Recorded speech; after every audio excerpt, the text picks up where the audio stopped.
गोंडवाना साम्राज्य की धरती पे आपका बहुत बहुत सेवामान, बहुत बहुत धन्यवाद।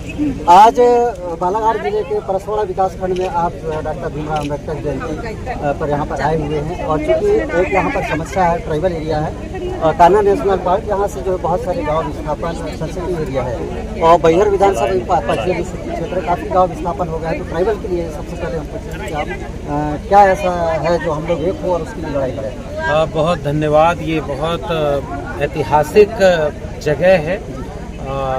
शंकर शाह रघुनाथ शाह जैसे मसीहा योद्धा नायक रहे हों। गोंडवाना साम्राज्य की जो पूरी ऐतिहासिक परंपरा है वो एक ऐसा समाज बनाने की थी जिसमें उनके लोगों को न्याय मिले, उनके लोगों को सम्मान मिले। हमारे तमाम आदिवासी समाज के, दलित पिछड़े समाज के तमाम संघर्षशाली महापुरुषों ने इसके लिए कुर्बानी दी, लड़ाइयाँ लड़ी कि जब 2025 का भारत बनेगा तो उनको सम्मान मिलेगा, अधिकार मिलेगा, न्याय मिलेगा। बाबा साहब डॉक्टर अम्बेडकर के संविधान ने उसका एक रास्ता भी दिखाया था कि उसके रास्ते आपको न्याय मिलेगा।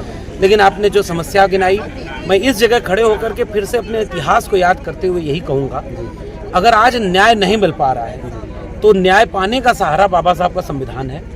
संविधान को हाथ में लेकर के एकजुट होना, क्योंकि संविधान ताकत जो जिसके पास है, जो एकजुट होकर के अपने सवाल को पूछ सकता है, विस्थापन का मुद्दा हो या जल जंगल जमीन के अधिकार से जुड़ा हुआ कोई भी मुद्दा हो, वंचित शोषित समाज को शिक्षा और रोजगार देने का मुद्दा हो या उनको महंगाई से, बीमारी से बचने का जो आज का सबसे बड़ा मुद्दा है, इन सारे मुद्दों का निदान एक ही है।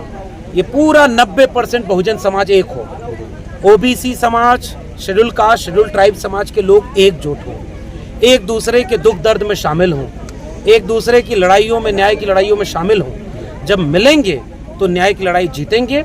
और जो सपना हमारे उन महापुरुषों ने देखा जिन्होंने कुर्बानी दी, शंकर शाह रघुनाथ शाह से लेकर बिरसा मुंडा, जो उसके बाद फिर जो है तिलका मांझी, सिद्धू कानू, जयपाल सिंह मुंडा ने, और दलित समाज में जो नायक बन करके उभरे, महात्मा बाबा साहब डॉक्टर अम्बेडकर, महात्मा फूले, तथागत बुद्ध, मंडल कमीशन, समाजवादी आंदोलन, इन सबको मिला करके एक करेंगे, अपने इतिहास को नौजवानों तक बताएं और वर्तमान की लड़ाई पर एकजुट करें। यही मेरा आग्रह है और मैं बहुत खुश हूँ। यहाँ एक बहुत शानदार कार्यक्रम और इस मंच पर SC ST OBC सब मिलकर कार्यक्रम कर रहे हैं और सब मिलकर अपने महापुरुषों को याद कर रहे हैं। यहाँ से हमने भी एक संकल्प लिया है कि पूरे मध्य प्रदेश ही नहीं, पूरे गोंडवाना क्षेत्र ही नहीं, पूरे भारत में अब हम SC ST OBC माइनॉरिटी की एकता बनाएंगे और न्याय और अधिकार की लड़ाई को आगे बढ़ाएंगे। एक फौजी का मुझे सुबह फोन आया था और फौजी ने कहा था, हाथ फोर्स में है, नाम नहीं लूँगा मैं, क्योंकि कहीं ना कहीं वो गवर्नमेंट कर्मचारी है,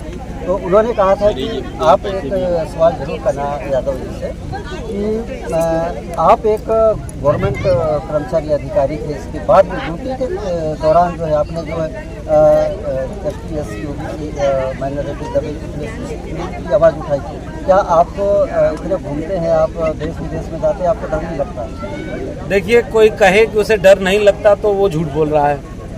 डर सबको लगता है, लेकिन डर किस चीज़ से लगना चाहिए? हमारी लड़ाई गलत है क्या? हमारा विचार गलत है क्या? हम जो बोलते हैं उसमें कोई चीज़ गलत है क्या?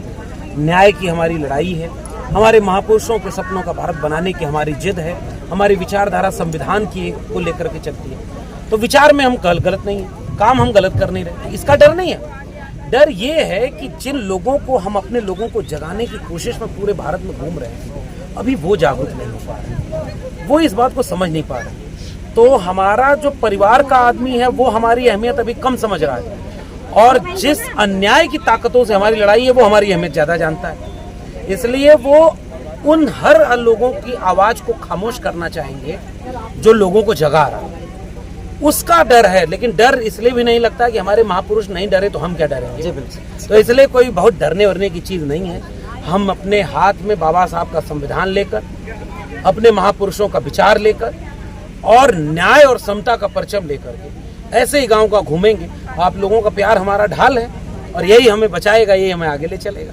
इसलिए ये हिम्मत अपने महापुरुषों से हमें मिलती है। बहुत धन्यवाद।